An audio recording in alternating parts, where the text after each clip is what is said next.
we're here. Okay. Hey, all right. Everyone, we had a little bit of a snafu, and now we're just getting you up on our screen so that we can see you, and we'll get started. Have a hard restart. Yeah. Shh, pretend nothing else has happened in the last 9.5 minutes. Yeah. Unfortunately, the wrong link went out.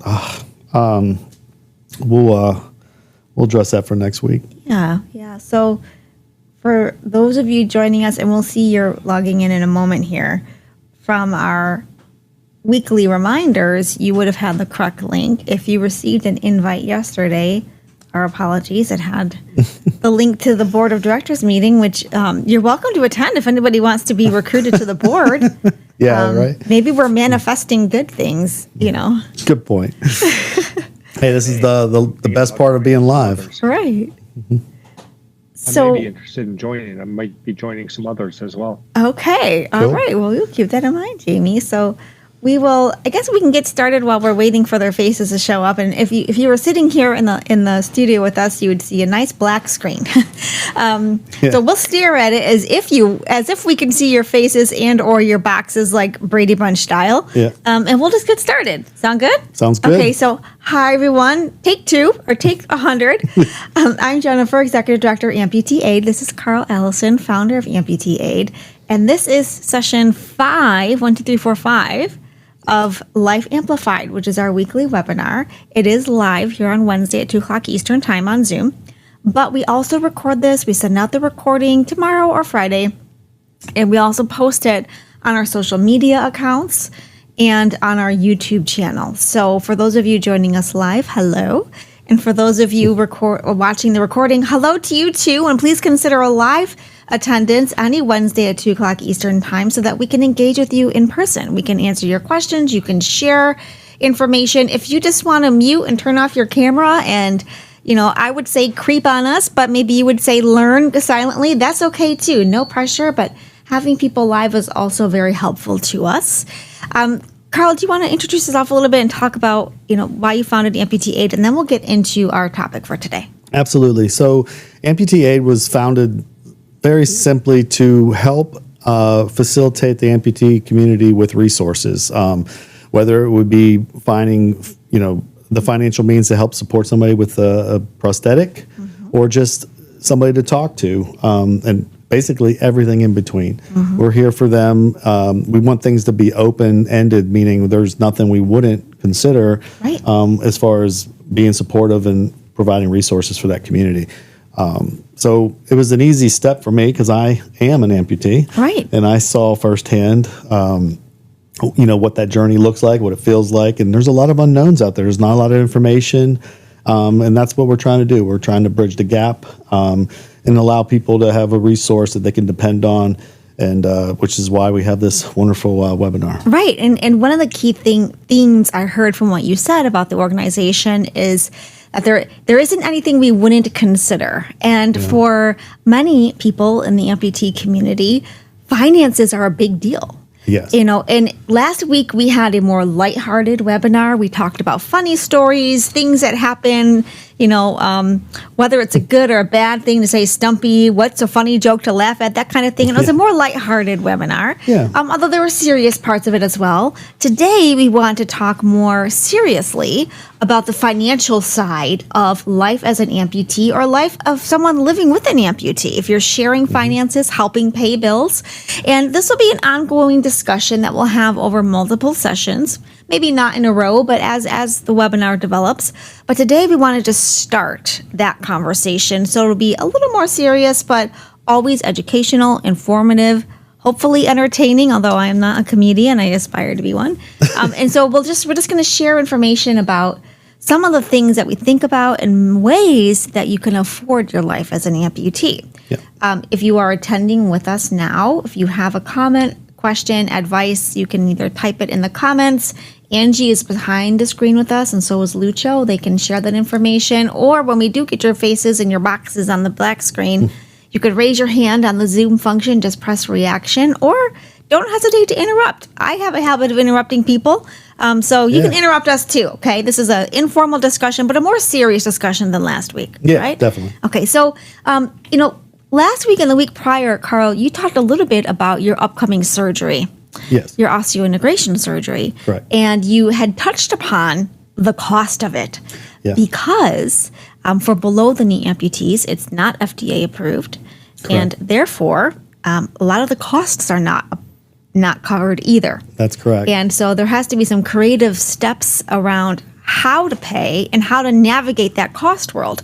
So we thought we'd start with you in that journey. Talk to us a little bit more about your upcoming surgery, the cost of it, and the things that you've learned or have had to do to make the cost more affordable. Yeah. So the initial cost of this surgery all in is about $150,000 on the low end. Yeah.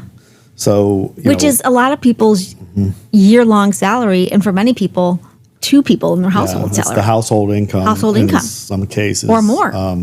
Significantly more in some markets. It's shocking. It's eye-opening, and it's realistically in the medical community, that's probably not a lot of money, because it can be much worse. People getting treatments and things when insurance isn't there, it can become a real nightmare. In this situation, it doesn't matter what kind of insurance you have. For me, it just wasn't covered. And now there are some insurances that will cover it. So it just didn't work out for me. So not to discourage anybody from researching osseointegration surgery, there are insurance programs out there that will work, that they accept. TRICARE is one of them. I know that. So it's just where I stood and what I was using, it didn't work for me. Okay. So step one, always ask your insurance company first. Yes. Your carrier, do you cover this? Or what portion? So that would be step one before you jump into, I have to figure out how to pay the bill. But for you had to figure out how to pay the bill. That's right. So what did you do? So, luckily I had I had the means to figure this out. But, every penny counts. So I was really mindful of that. And I really did the research and met with the doctors, asked the right questions. I developed my own strategy. But basically I had to learn this myself. This isn't probably common knowledge, but when you're working with a surgeon or a hospital and you're working through a procedure that's not covered, if you're paying out of pocket, there's typically going to be 3 universal bills that are being included. It's not just a one hospital bill kind of thing. The whoever's doing the procedure, the surgeon, is going to have his own separate bill. The anesthesiology department is going to have their own separate bill. And then the hospital will have a separate bill. Now, the doctor is, sets his own prices and does his own thing, and he has every right to do so based on the volume of his work and the expertise that he does. If it's a very critical surgery that requires a lot of specialty training, then, he has every right to be paid to do that service. You want the right doctor and you want the best, surgeon. Anesthesiology is very cut and dry. The medicine's expensive. It's his time, but it's typically as close to, if not the same amount that what you would expect from the surgeon. I have a question for you, if you can pause for a moment. So this is a lot of information that many people don't know, but I'm even thinking in my head, how do you start? So how was there a list of anesthesiologists that worked with the hospital for you to choose from? Was it given to you? Did you Google? How do you find an anesthesiologist to afford? I think the only thing you can pick is where you want to get the surgery. Got it. At that point, once you decide where, and in some cases it may be the only place that does it. There's a lot of specialty things out there that are, specific to certain hospitals, specific to certain, like when you get into cardiac care, you want to go to the best, cardiology, and you can research who's the best, and that's how you typically land on where you're going to get the procedure. Okay. That's what I did. I found the best. Sure. And it landed me at the HSS in New York, and with Dr. Reef. And I'm so glad that I met him and got a chance to sit down with him. And I had a Zoom call with him, and then I met him in person. He answered all of my questions, and he gave me the confidence to move forward. Great. And if I'm being honest, I don't think I wasn't asking him about what it was going to cost at that time. I was more concerned about getting the right doctor. Sure. So when I finally got a quote, and again, these quotes are based on, you personally and what you bring to the table. Everybody's going to be different. So there's no one size fits all when it comes to pricing for this type of surgery. So just to be a little clear on that. But in my situation, I was still able to do a lot of the work through veterans, through VA. Okay. I was able to do some of my blood work, my X-rays, things of that nature that can be expensive as well. And those were covered through the VA? Those were covered under my existing policy through VA. So if I was covered under where I was in network here, and I'm in Pittsburgh, so if I was covered here, I would do the same thing. If my insurance wouldn't cover the surgery, it still would cover, going to get blood work and transferring that information then to New York, so that they could take that information and use it the right way. So I think that's why it's important, as we said, step one being talk to your insurance carrier and find out what, if any, portions they cover, because you might find, as in your scenario, some of that pre-op work, there you go, blood work, that was covered. Okay, all right. That's correct. So basically, once I found out what the doctor bill was going to be, I remember thinking like, done, right? Okay. To me, when it was you worth got the every bill, penny. did you think that it was going to be higher or lower, or what? Did you have like a sense of? Did you think it would be higher? And then you got the bill, and you're like, "Thank you, it's less," or were you like sticker shock? I mean, obviously, I knew. Sticker shock. I think I knew it was going to be expensive. Okay. I was expecting it to be worse. Okay. I was genuinely kind of happy with that. Okay. With what I was told, and hats off. I mean, for what he does and what I'm getting done, I was impressed that he was going to do that for me at that price. So we're not going to disclose that here online. But, you were satisfied, which is another thing. You want to be satisfied with your provider, whomever it is, right? It's a match between the patient and the healthcare provider. Different personalities, style, history, knowledge base. That's why you go and you have a consult or multiple consults, second opinions. Yeah. And this was a good match for you. Great match for me. And I felt like I was in good hands. Okay. Like that was important for me. And obviously, anesthesiology, I think no matter where you go, it's going to be about the same. You're going to be, I'm sure they're all within $1,000 of each other. It's not cheap. It's super important. Right. Yes.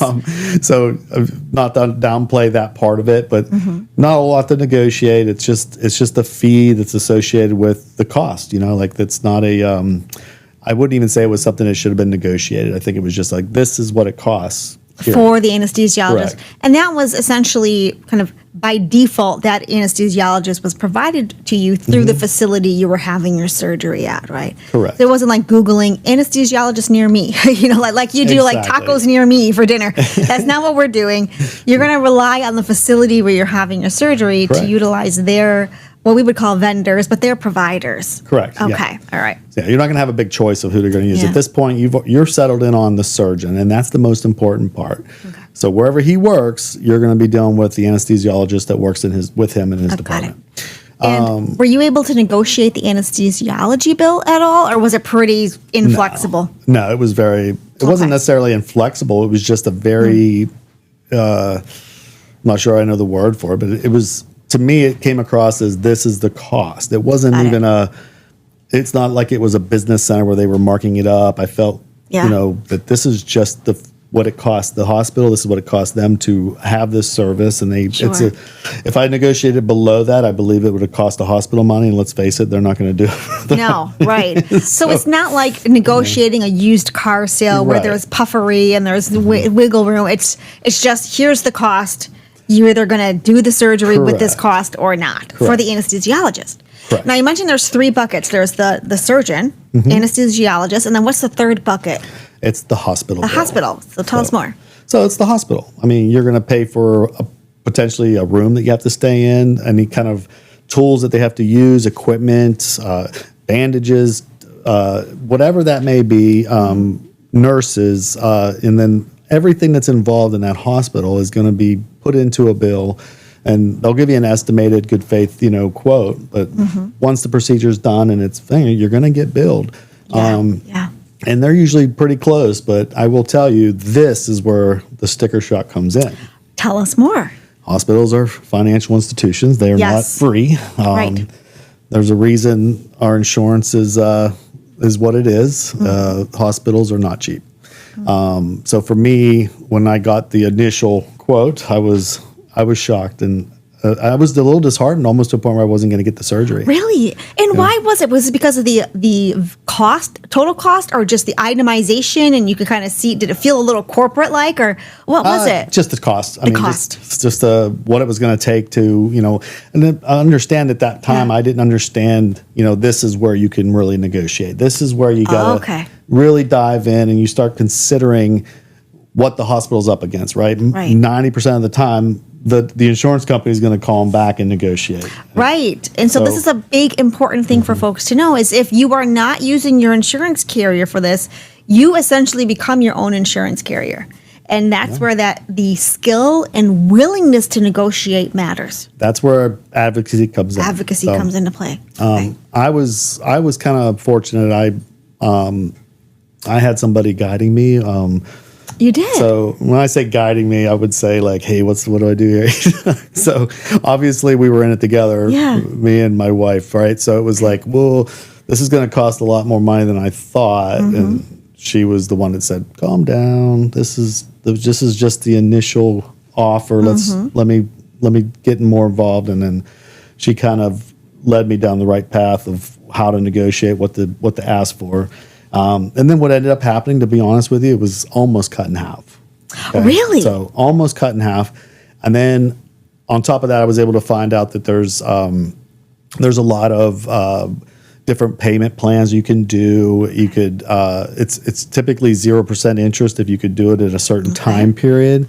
And if you could put money down, that'll help offset that. But the hospitals will work with you, I guess is what I'm saying. Okay. They're gonna want you to, do something. It's better than nothing. And they want, obviously they're in the business of helping people, of providing medical care.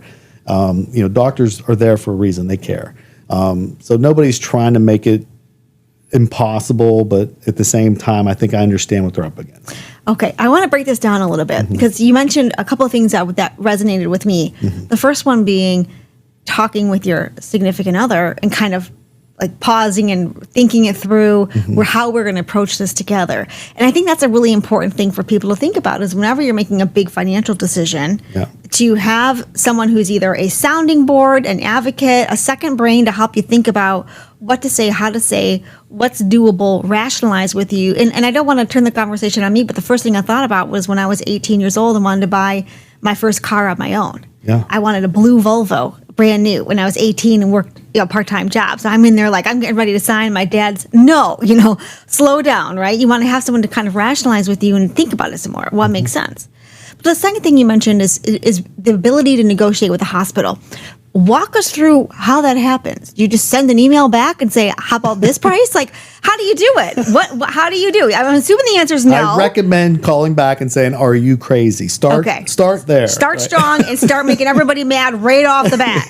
Probably not a good approach. I mean, what do you do though? Like, I asked them really, a what'd you million do? questions. Okay. I called the billing department. I said, I'm sorry, I need you to walk me through this. Understanding that this is much higher than I thought. Can you walk me through what the breakdown is? Because they're not going to break it down. I mean, it's just boom, bill. Then there's certain things that are going to be included in that, like taxes, and can't really negotiate that part of it. It's a percentage, and it is what it is.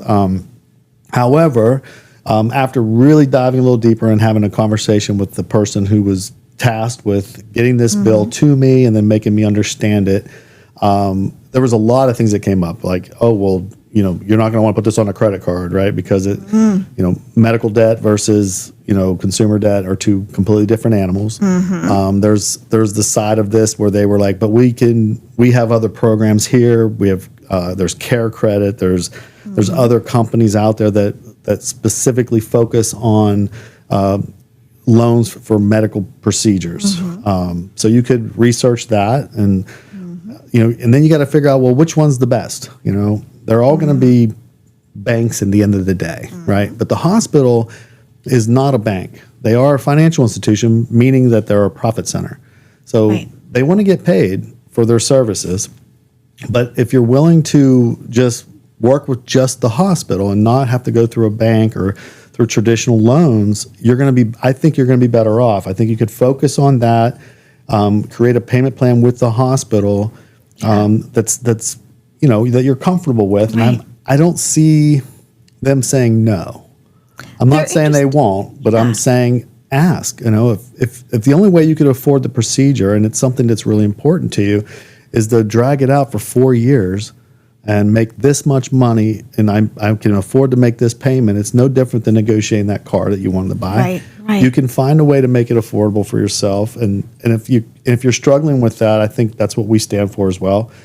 Right. Somebody that can advocate for you and help you go down that path. Either we can give you advice on it, or we could actually go get on the call with you And advocate for you. Yeah, so I think that's important, but I really do believe that. And I could be wrong. I mean, you might find a bank out there that'll do it for 10 years at 2% or something that makes sense for you, then that's wonderful. Right.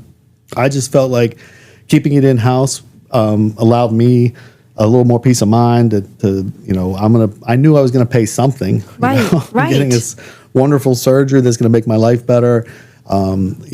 Hats off to them for providing it, because I don't believe there's many hospitals that do this type of surgery. So, but when I finally got through the process of understanding what is this truly going to cost and getting the rate down as low as I could, then I asked the question, can I make payments? How do I navigate this? How can you set up a payment plan?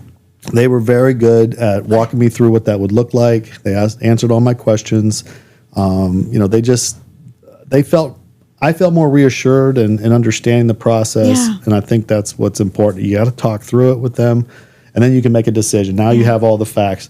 I asked them to send me documentation on what we just spoke about, so I have it. So I had good faith estimates on all 3 of those bills, and then I was able to make a strategy to move forward. And so I'm hearing a couple of really important things for our current attendees and folks who watch this webinar. One being, have an actual conversation. You picked up the phone and had a conversation, true? Correct. So if you just fire off an email, that almost never works. And maybe at some point you're going to start documenting things. But the first thing to do is actually pick up the phone and get an actual person to talk to. I just know from a personal standpoint and just a human nature standpoint, you're not going to negotiate anything over an email. It's so easy to say no when there's no emotional connection or no person or a voice. Connected to it. Call and talk to them. Tell them what's going on. Tell them what you can and can't do, and just be honest. You're talking about money. You're talking about life changes. Major surgeries. Like, these are things that you're scared because you're getting a surgery, and now you got to negotiate a potentially the money that's involved in something like this could be life changing as well. Right. So could you share with us, how long is your payment plan? How many months or years is it? 18 months. 18 months. Okay. And, for some people it might be longer, it might be shorter, it depends on your balance, but that's something that was comfortable to you. And everything was reduced to writing, right? Which is also a very important thing. These are contracts, right? So you're creating a debt. You want to get confirmation from the hospital that this is actually what the plan's going to be. There's not going to be a big surprise bill when you get home from your surgery saying, now pay us everything up front. So it's in writing, but that also means you're bound to the contract, right? So you got to make those payments. If you stop making those payments, just like any other contract that you've entered into, you could and probably will be sued. We're not manifesting that for you, but I think it's important for people to know payment plans aren't just we're going to do it until it doesn't work. It's a contract, right? So that you are expected to honor. Yeah, and I don't know the real ins and outs of the difference between medical debt and consumer debt. You could research that. There's a lot of information on that, but it's definitely different. But at the same time, you gotta, you're basically promising to pay it back at a certain rate, and they're going to take you're going to sign for it. You're going to say you're going to do that, just like anywhere else. And it's a process. It can be a little daunting mentally, but at the end, it's how business is conducted all over the planet. So it is what it is. Yeah. Now, do you think? Were there any alternatives for you? Like, would you have had to, if you didn't have the ability to enter into a payment plan, would you have found a way to pay it all up front? Would you have had to wait for your surgery to save up some money or make a larger down payment? Or did it just work out that you got to a payment plan that you were comfortable with? It worked out, but I think, if you know me, I had like plan A, B, C, and D. Right. That was the best case scenario for me. Yeah. The second part was, potentially going to a third party and taking money out that way.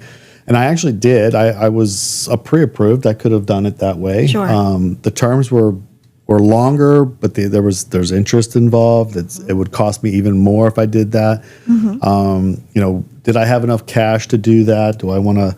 I don't want to. To me, this was a personal choice to make things better for me, but I wasn't going to step into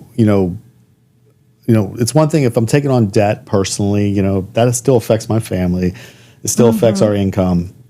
So I had to be careful with that.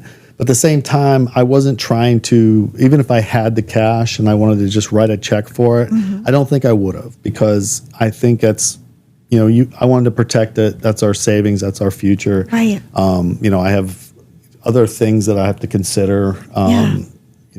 Everybody's life's different. Everybody's, income is different. You're already, have a debt, in your life, and you don't want to take on more. There's a million things that could come up and I was close. I really was close to deciding not to do the surgery. Not to do it.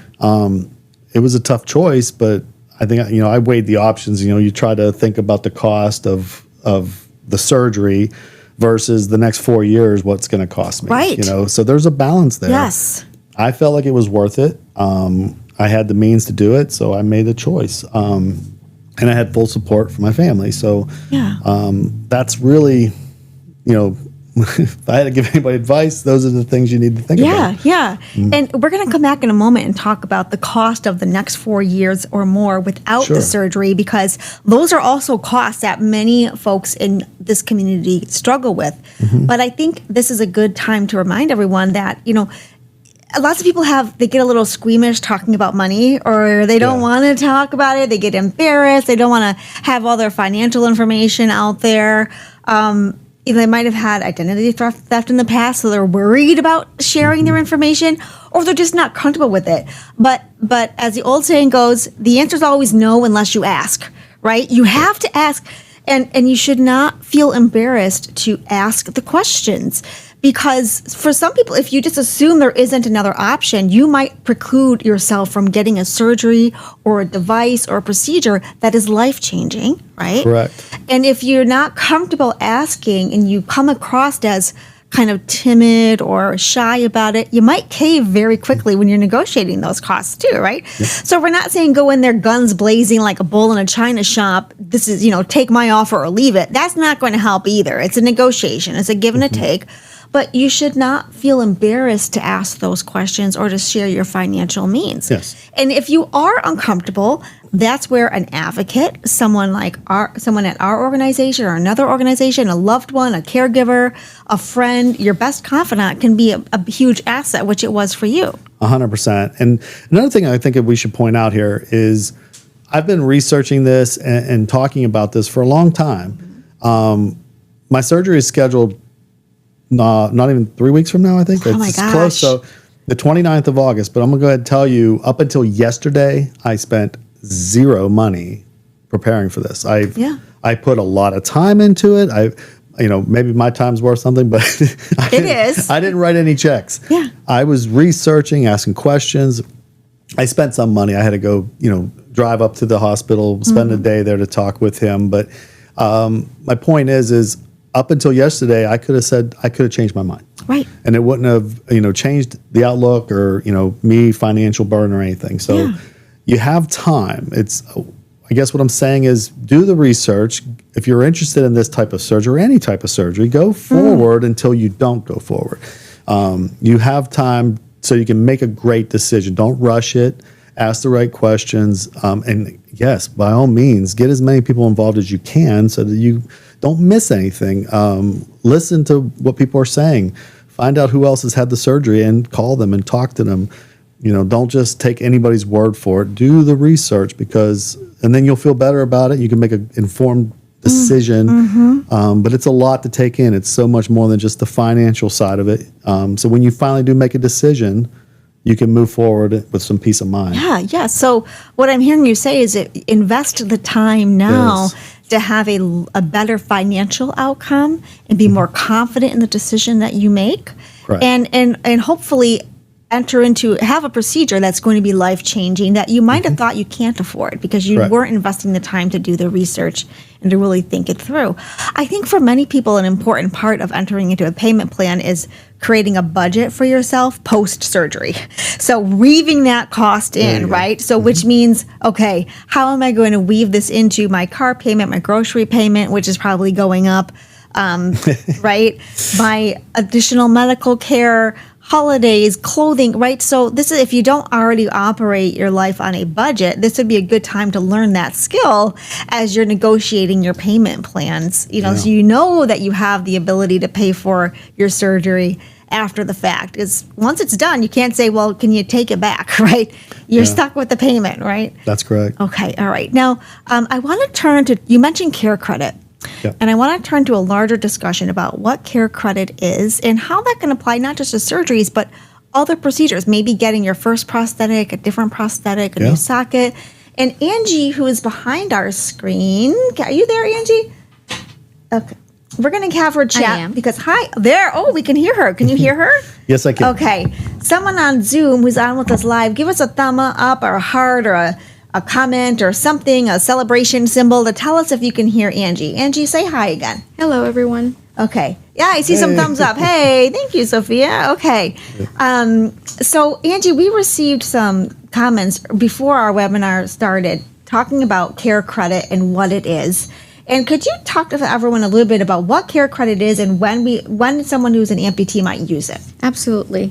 So, a care credit basically is a healthcare credit card that allows patients to finance medical expenses through special promotional financing options.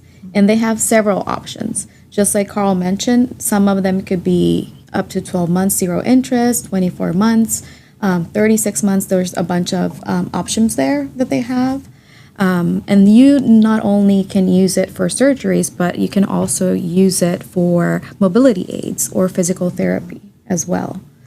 So that's definitely an option if your insurance carrier doesn't cover certain medical expenses. Yeah, and if I recall correctly, even if a portion is covered, but maybe the copay isn't, or there are certain pieces of your service that aren't paid for, care credit is another option. Essentially, it's a loan, it's a credit card type of function that would allow you to make that copayment a little bit easier, to get supplies that you might need that aren't covered by your insurance. True, Angie? That is correct. Right. And many facilities are going to have someone on staff who can walk you through that process.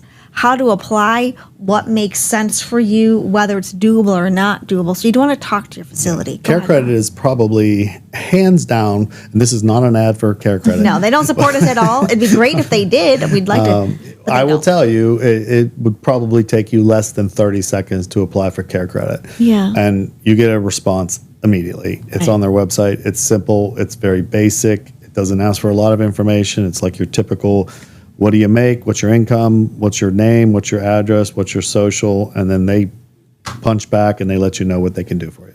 Yep, right. And like we said, they're not sponsoring us whatsoever. I don't even know that they know we exist. Someday they will, because I would like them to support our clients, and to support our programming. Yeah. But the point is, it's low barrier as far as application process is concerned.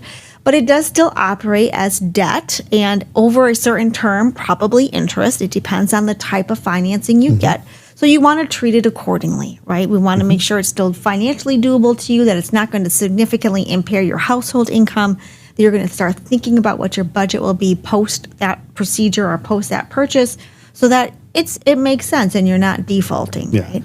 It is, for all intents and purposes, it is a credit card right. company. That's how you should The think way about they it. process it and the way they provide. Just like if you went to your normal credit card and asked them if they would do special interest for a specific, one charge. Right. But there's other companies like them. They're specifically working with medical fees. So they're going to be better because they're going to understand what you're going through. So you're going to get a better interest rate. But there's other companies like them out there. Once again, just throwing it out there so people do the research. Do the research, right. So back to your prior point about investing the time. just because care credit is commonly known or at the facility you're at, that might be the option that the provider suggests for you, doesn't mean that's the only option. Taking the time absent a huge emergency where you don't have the time to make a decision, take the time to investigate what other options you have, what other facilities do or providers do something similar to care credit, so that you know that you're entering into an agreement that's financially doable to you. But here's the kick. Some people, doesn't matter if they get a loan or a payment plan at the hospital or a care credit, they still can't afford the payment, right? And that's a lot of people. And as I said, don't feel embarrassed or squeamish about that. Just recognize that that might not be an option for you regardless. It might just be a hard no. I can't even do a payment plan, or I don't qualify for care credit, or I can't afford it even if I do. So, Carl, what do those people do? Go without?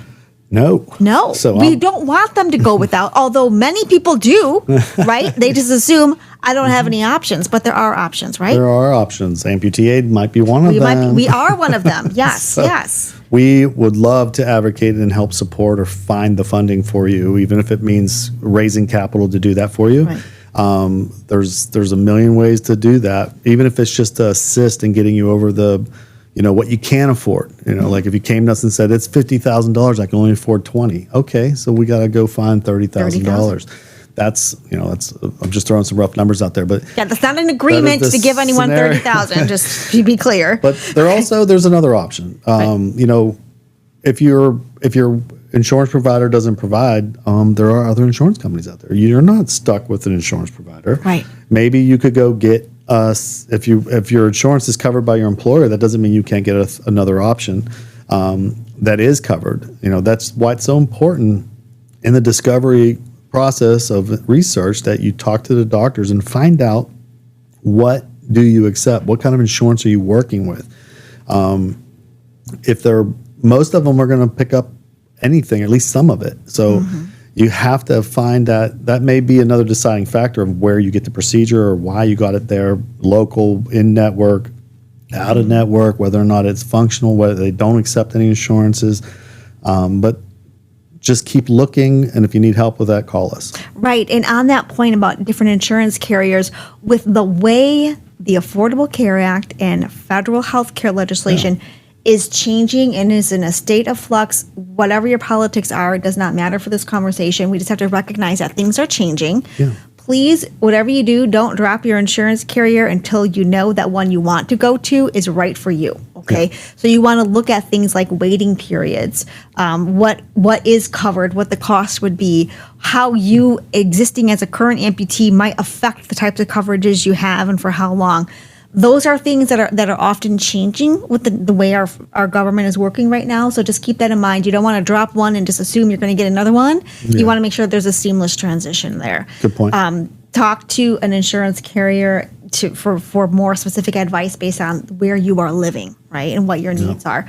Now, I want to go back and sing the praises of nonprofits for a minute because that's my world and my love language, right? Yep. Nonprofits, we are here as a resource for you. We are called safety net organizations for a reason. That's what we are here to do.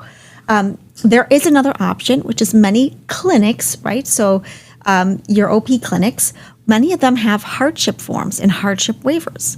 Now, this is very specific to your provider, but if you can't afford the cost, you could ask to apply for a hardship waiver or a hardship exception. And that is a negotiation between you and your provider about what they're willing to do to reduce the bill or for them to essentially absorb some of the cost, okay? And so there's no hard and fast rule here. It does depend on the provider.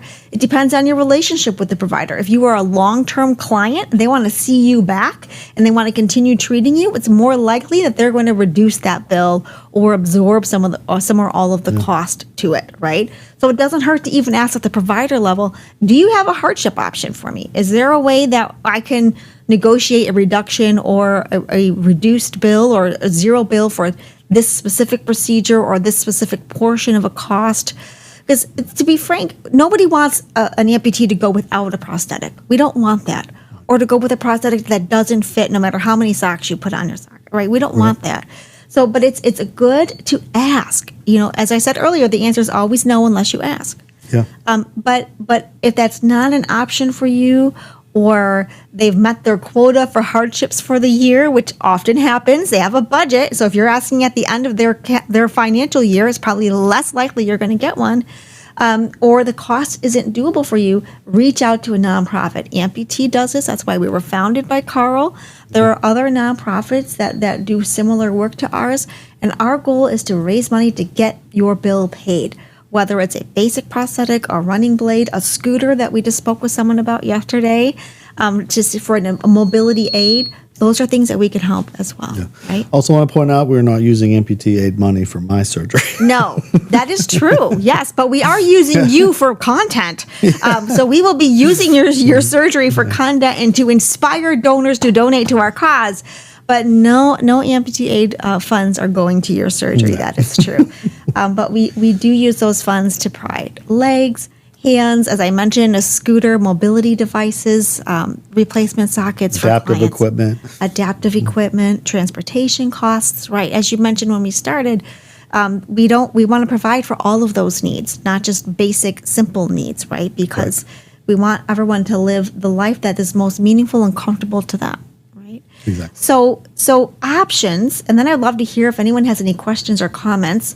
Negotiating with your provider, exploring what insurance covers, exploring whether to change insurance carriers, looking at care credit and similar options, asking for hardship waivers, hardship exceptions, and contacting nonprofits that provide safety net services like Amputee Aid.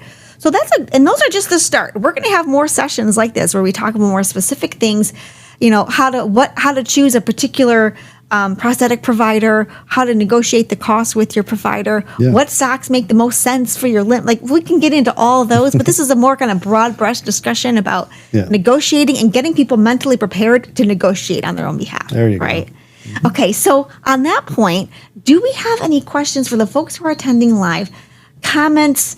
If you just completely disagree with us, now is your time to speak up. Hopefully not, but if you do, like I said, this is a social engagement. So please tell us if you think we're totally wrong, or if you have another idea or something other than the 6 that we just provided.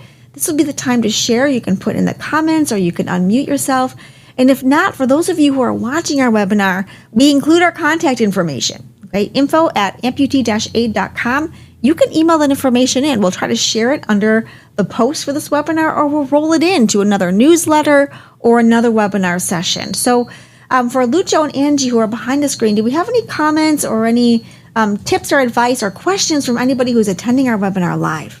We don't at this moment. We don't, and that's okay. That means we answered all the questions, Carl. I think high five. We did a good job today. All right. 100% A+ for us. So assuming that we don't, and we'll continue watching that as we wrap up for today, Carl, is there anything else that you want to share about your specific experience or about what Amputee Aid does when it comes to the larger expenses for living as an amputee? I think it's just this was more for viewers, not necessarily amputees, but I think a lot of people kind of come up short when they think about what Amputee Aid's willing to do. The cost to be an amputee that people don't see is the sockets don't last forever, the feet don't last forever, the liners might last 6 months and they're really expensive. Yeah, how much was yours? You mentioned this a couple sessions ago. Yeah, so one liner's $1,000. $1,000. Some of the cheaper ones could be $400, but that's still quite an expense for something that you wear every day and it doesn't last very long. So you need more than one. You need 4 or 5, and even those only last 6 months. So something to really consider, if you're thinking about donating and putting something out there that's meaningful. You're helping a lot of people when you donate to Amputee Aid, so that we can provide this type of equipment and care to the communities in the amputee world. They definitely need it. It's not just the surgery. It's not just getting a leg or a prosthetic. It's maintaining your leg and maintaining your prosthetic, and it's an ongoing. It's a fight from day one to for the rest of your life. It's not growing back. It's not growing back. So. There's not any science yet that would allow that to happen. And thank you, Jamie, who's attending our webinar live, for putting that comment in. And it's related to what you just said. Jamie says, I just looked at Care Credit and it covers a lot, including animal care. Hey. That is true. I'm a pet parent and I didn't want to be goofy and say that. So Jamie, thank you for bringing that up. That is true. Cool. But Care Credit covers a lot. So liners, I would not call them small expenses because it's still a lot of money for the care of a prosthetic. But we're not just talking about the big hospital bill or your first prosthetic or your surgery for amputation.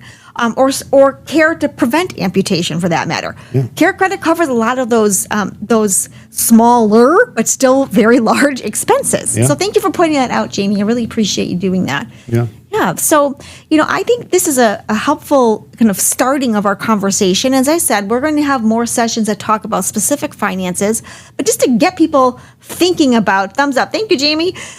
Thinking about costs. And I think for the key takeaways for today, Carl, is get comfortable advocating for yourself, explore all your options, invest the time in exploring your options, and find someone who's going to be in your corner, whether it's your significant other like you, an advocate, your best friend, someone to talk with you, get you pumped, rationalize with you, and be your second eyes and ears for what makes sense when you're getting into these financial situations. True? Couldn't agree with you more. Yeah. Okay. So on that note, thank you for those of you who attended our webinar live today. And as we said, we always send out the recording. For those of you who are watching the recording, hi, and don't hesitate to attend us live any Wednesday at 2 p.m. Eastern Time here on Zoom. And Jennifer, before Yes. we wrap up, I do have 2 tips. When Yes, please someone share your uses tips, Angie. Care Credit. So one of Okay. them is, since you can use it for any sort of medical or healthcare bill or payment, make sure that when you're paying it, you say to which one it is. Because, for example, if you have a bill and you use Care Credit for that, and then you go and buy medication or something else, then you make a payment and you think that they lump them, but they don't. Right. Good tip. So that make Identify sure, what you're trying to pay on correct, when you pay that Care because Credit bill. if you sign up for 12 months no interest or 6 months no interest, then that might be a little tricky. So make sure that you let them know Very which one good it is. point. And then what's your also second tip? obviously ask your provider if they're in network with them. Yes, very good question. You can, always ask, are you a network? We don't want to get into a financial transaction that's not actually going to benefit you. So as Carl said earlier, invest the time in doing the research, because it could and often does save you a lot of money in the long run, a lot of heartache, and can get you the surgery or the services or supplies that you really are looking forward to and need. So on that point, we'll end for today, and we'd love to see you all back here next Wednesday at 2 o'clock Eastern Time on Zoom for another session of Life Amplified. Thanks, everyone. Take care. Thanks. Bye. See you next week. See you next week.